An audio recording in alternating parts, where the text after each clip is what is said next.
De eerste berichten over Boutersens dood kwamen woensdag, maar de omstandigheden, waar overleed hij, wanneer precies, bleven onduidelijk. Weten we inmiddels meer? Eigenlijk niet. Het officiële rapport daarover is nog niet bekend. Het lichaam van Boutersen is ook nog niet vrijgegeven. Ik sprak politie-inspecteur vanmorgen en die zei: we gaan in ieder geval niet uit van een misdrijf. Maar meer is dus niet bekend. Zij wachten ook eigenlijk op het rapport. Ja, je staat daar bij het hoofdkwartier van de NDP. Daar gaat zo meteen een bijeenkomst beginnen. De partij van Boutersen, opgericht door Boutersen.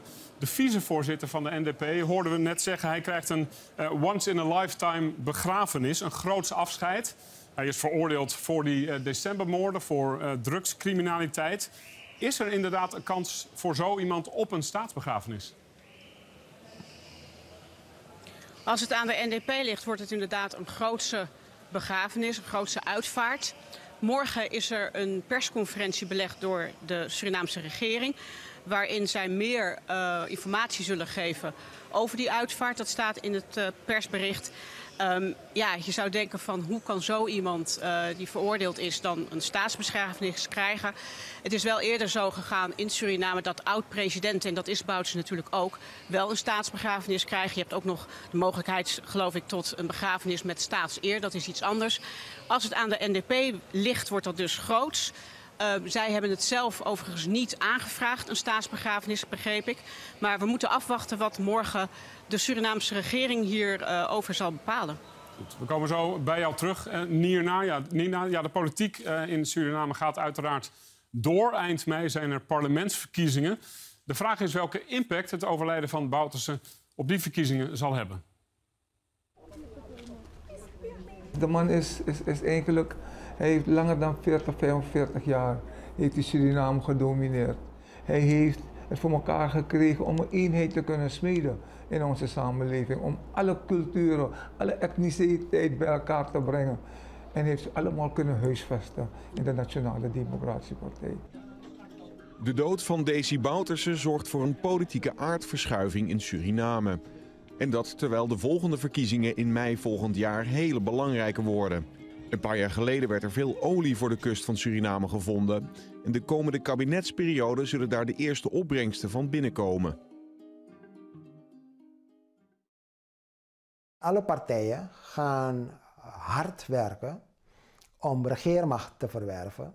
Want zij willen zeggenschap hebben over de besteding en de bestemming van de oliegelden die straks binnen gaan komen. Desi Boutersen, hier op archiefbeeld, was geen partijleider meer van de Nationale Democratische Partij, nu de tweede partij van het land. En toen hij overleed was hij ruim een jaar op de vlucht na zijn onherroepelijke veroordeling voor de decembermoorden. Maar dat maakte voor zijn NDP-partijgenoten weinig uit, zegt journalist en Suriname-kenner Roy Kemraj. Hoe werd hij binnen zijn eigen partij nog steeds of nog altijd gezien? Wel als de leider. Ja? Er is voor het eerst na lange tijd zijn er bestuursverkiezingen gehouden bij de partij, op weg naar de komende verkiezingen. Boutersen was de voorzitter. Door die veroordeling kon dat natuurlijk niet gehandhaafd worden. Maar bij die verkiezing is tegelijkertijd de veroordeelde Boutersen wel tot erevoorzitter benoemd. Wie het op die verkiezingsavond afgelopen zomer officieel van Boutersen overnam als partijleider was Jenny Simons. En dit is het resultaat. Vrouwelijke voorzitter voor de NDP. We gaan iets nieuws doen. Onze voorzitter, oude voorzitter, is er niet. We moeten de partij verder brengen. Ze noemt de naam niet, Boutersen, maar ze zeggen wel, onze voorzitter is er niet. Dus we moeten iets nieuws beginnen. Wat afgaat van dat beeld van het zijn allemaal corruptelingen bij elkaar.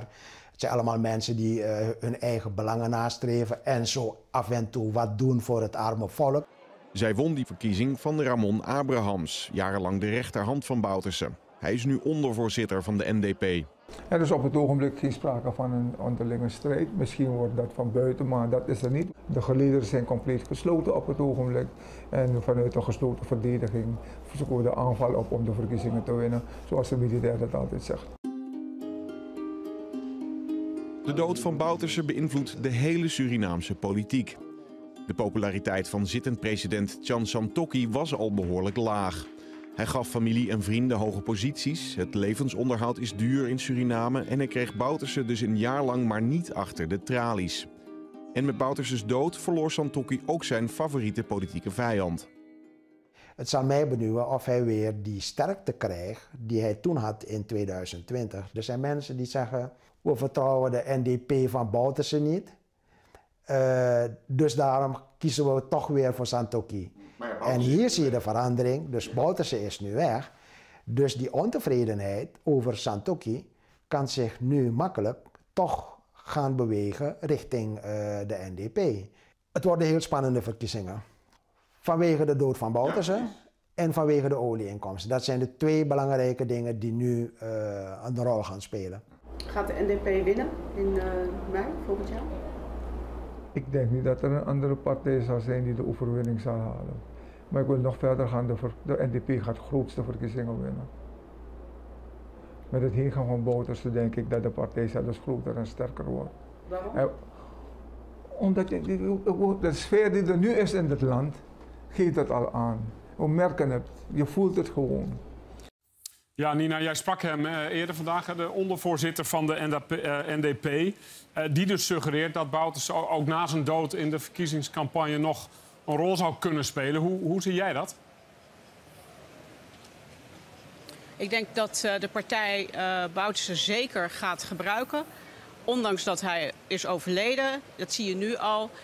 Bijvoorbeeld met afbeeldingen, met video's. Vanavond is hier dus ook een bijeenkomst. Dat zou een oudejaarsafsluiting zijn. En daar worden ook allemaal video's van Bouterse vertoond. Dus ik denk zeker dat ze dat zullen inzetten. En ook zijn nalatenschap zullen benoemen. Dat hoor je ook al bij de vicevoorzitter, maar ook bij de voorzitter van de partij, Jenny Simons, die dat benadrukt. En daarmee ook de bevolking achter zich proberen te krijgen richting 25 mei volgend jaar. Dus wat dat betreft zullen zij alles in de strijd zetten. En wat me ook opvalt is dat andere partijen, zelfs aardsvijanden van Bouterse, na zijn overlijden heel mild zijn in de bewoordingen. Allerlei dingen op social media die zij posten.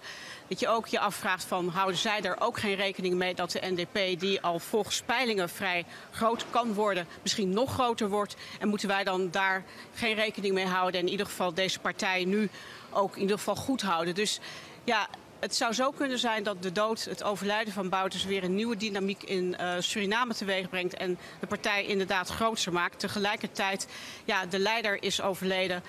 Kan er toch niet een tweespalt komen in die partij, dat mensen gaan vechten om de macht.